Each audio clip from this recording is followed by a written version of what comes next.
nouvelle sortie d'Info Pacifique. Merci de toujours rester fidèle à la 54. Voici les grands titres à la une. Les bandes armées basées à Savien et à Kafoupey, deux localités de la petite rivière de l'Artibonite, n'entendent pas chômer durant cette période. Elles ont blessé 2 personnes par balle le 25 décembre. Le responsable de la paroisse universitaire Notre-Dame de l'Immaculée Conception de Port-au-Prince, M. Franzi Petithomme, réfute l'idée selon laquelle des causes économiques sont à l'origine des agissements des bandes armées dans le pays. Des employés du ministère de la Jeunesse, des Sports et de l'Action civique MJSAC réclament une fois de plus le paiement de 10 mois d'arriérés de salaire.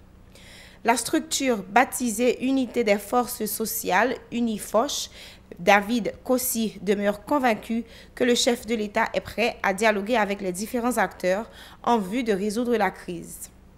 Et puis dans l'actualité internationale, en Irak, le président menace de partir si les pro-Iran ne changent pas de candidat. Toujours dans l'international, le conflit afghan a fait plus de 100 000 victimes civiles, tuées et blessées en 10 ans, a annoncé jeudi le responsable de la mission de l'ONU en Afghanistan dans un communiqué. Restez des nôtres pour le développement de ces titres.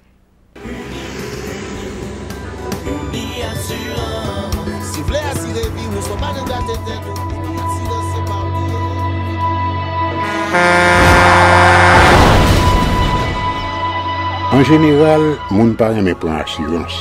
Yo considéré que son l'argent rejeté. Et pourtant, l'argent assurance te doué dans budget ou à côté l'argent caille avec l'argent mangé. Li là pour les deux traverser un mauvais pas. Gardez tout à côté ou. Ouais comment gros problème qu'on entre sur monde sans attendre. Mandez Dieu pardon, ça qu'arrive au tout. Une assurance dit ou précaution pas capon. Les mal arrivés, les faux amis flair saison a fait comme si on pas de jambe connaît ou. Une assurance après rita vers ou pour le jour, continuer vivre la vie ou quitter ce course là nan men ou. Uni Assurance. Vivez en toute assurance. Voici le développement des grands titres de l'actualité. 2 personnes ont été blessées par balle le 25 décembre par des bandes armées basées à Savien et à Kafoupey, 2 localités de la petite rivière de l'Artibonite. Les victimes, un père et son fils, ont reçu les premiers soins à l'hôpital Saint-Nicolas de Saint-Marc avant d'être évacués vers la capitale. Ces gangsters sont aussi accusés d'avoir commis des braquages et des vols de véhicules dans les dites localités. Le curé de la paroisse universitaire Notre-Dame de l'Immaculée Conception de Port-au-Prince, Franzi Petithomme, réfute l'idée selon laquelle des difficultés économiques sont à l'origine des agissements des bandes armées dans le pays. La cause de cette violence exacerbée est ailleurs, mais pas dans le mode de vie de ces gens, a déclaré le religieux, qui reconnaît toutefois la nécessité d'apporter des transformations en profondeur dans la vie socio-économique de la majorité de la population. Franzi Petithomme est à l'invité de Pacifique Matin.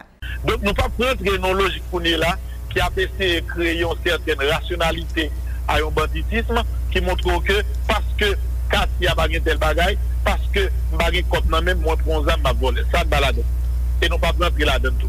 Mais nous pensons que avec support l'église et pas parler seulement de l'église catholique, même parler de l'église protestante, de tout groupe qui est organisé, nous sommes capables toujours créer des moyens pour que type de frustration ça qui dans quartier, sentiment de violence ça disparaître. Par ailleurs, Père Franzi Petithomme maintient la date du 30 décembre pour la tenue d'une activité de prière au stade Silvio XIV de Port-au-Prince, destinée à attirer la grâce du Très-Haut sur Haïti. Des employés du ministère de la Jeunesse, des Sports et de l'Action civique MJSAC réclament une fois de plus du ministère des Finances le paiement de 10 mois d'arriérés de salaire. Ils n'ont pas caché leur colère contre les responsables qui minimisent leurs doléances.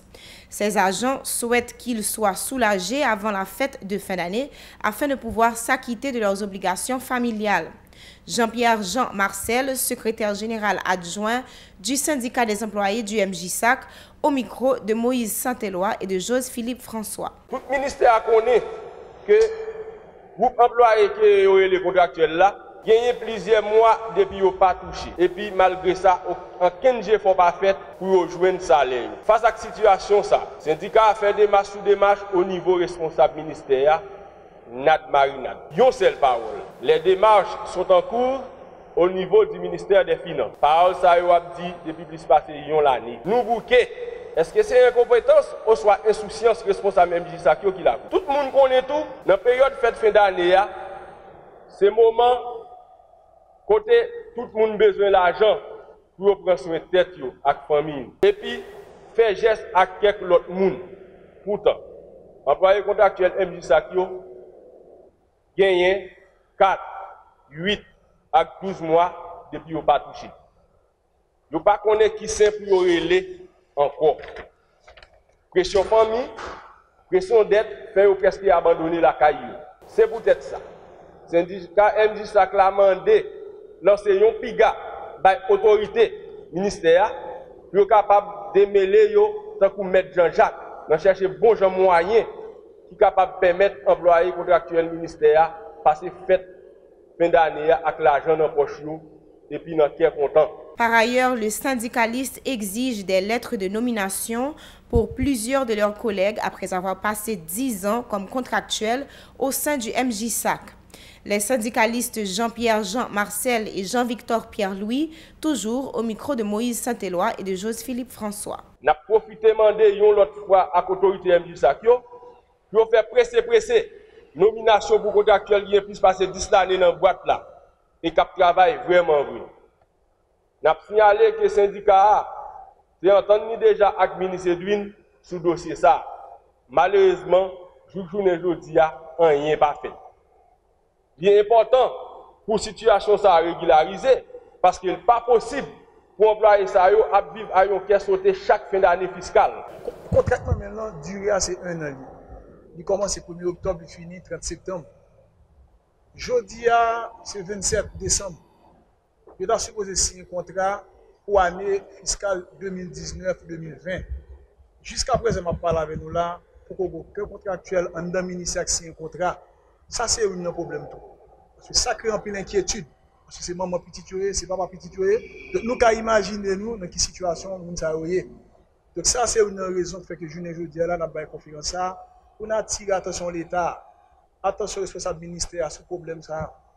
Il est vrai que il n'est pas concerné nous-mêmes, nous sommes des fonctionnaires, mais nous-mêmes en tant que responsables syndicaux, en tant qu'employés, au même titre que tout employé ministère là, tout, question sanitaire appelée nous. Donc, c'est ça que fait aujourd'hui là, nous avons confiance là, juste pour nous envoyer un signal, pour nous envoyer un message par l'État, un message par les responsables ministères, pour être capable de prendre question ça en main, pour suivre capable de faire en bonne et due forme. Le coordonnateur de la structure baptisée Unité des forces sociales, Unifoch, David Kossi, est convaincu que le chef de l'État est prêt à dialoguer avec les différents acteurs en vue de résoudre la crise. Selon l'activiste politique, le dialogue reste la seule voie pour sortir le pays du labyrinthe et répondre aux attentes de la majorité des citoyens.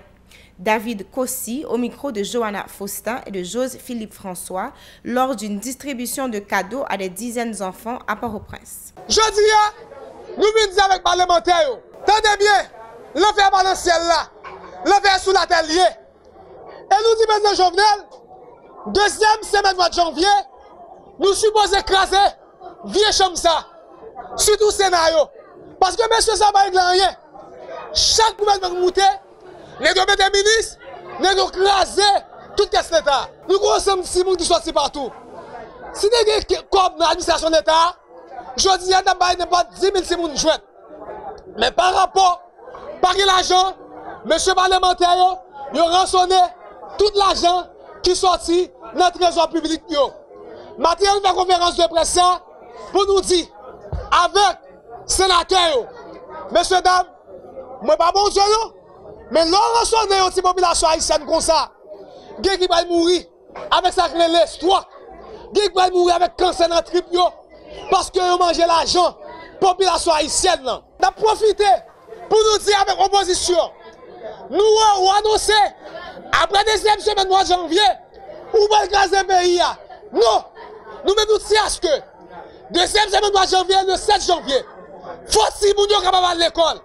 Et ça fait un rappel solennel. Mais toute force sociale pays. Depuis ce monde qui va classer pays, nous va avoir. Nous va faire des barricades là. Des barricades de maladie. Des barricades de pauvreté. Des barricades de rançon des monde. Pour sa part, la féministe Rachel Fontaine encourage l'unité au sein de la classe politique en vue d'aborder les vrais problèmes auxquels Haïti est confronté. Pour la responsable de la section féminine d'Unifoche, il est primordial de trouver une entente autour de la crise pour assurer le bon fonctionnement du pays. Johanna Faustin et Jose-Philippe François. Anessa apprend nous en pile bagaille. Li montre nous que division, chirépite, pas mener moun aucun côté. Que chimé crasé brisé, c'est bac qui fait pays nous fait. Oui, résultat la tout blayo montre nous clair. Parce que c'est yo qui engendre blocage vide institutionnel.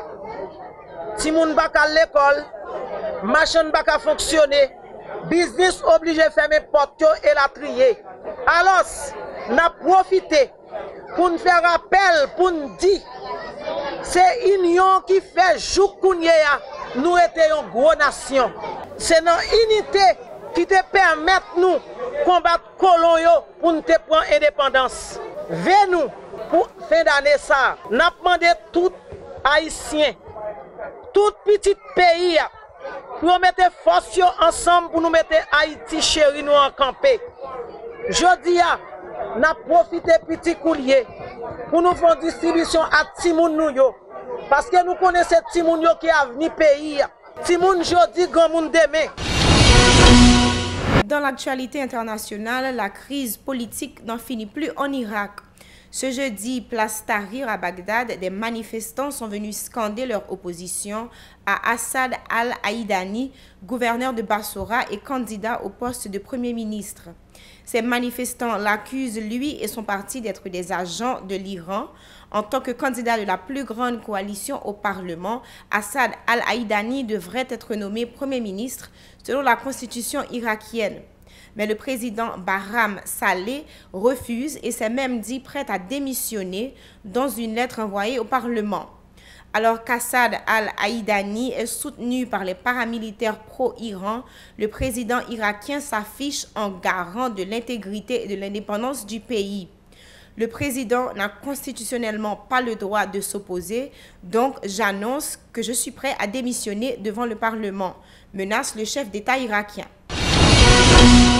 Toujours dans l'international, le conflit afghan a fait plus de 100 000 victimes civiles tuées et blessées en 10 ans, a annoncé jeudi le responsable de la mission de l'ONU en Afghanistan dans un communiqué.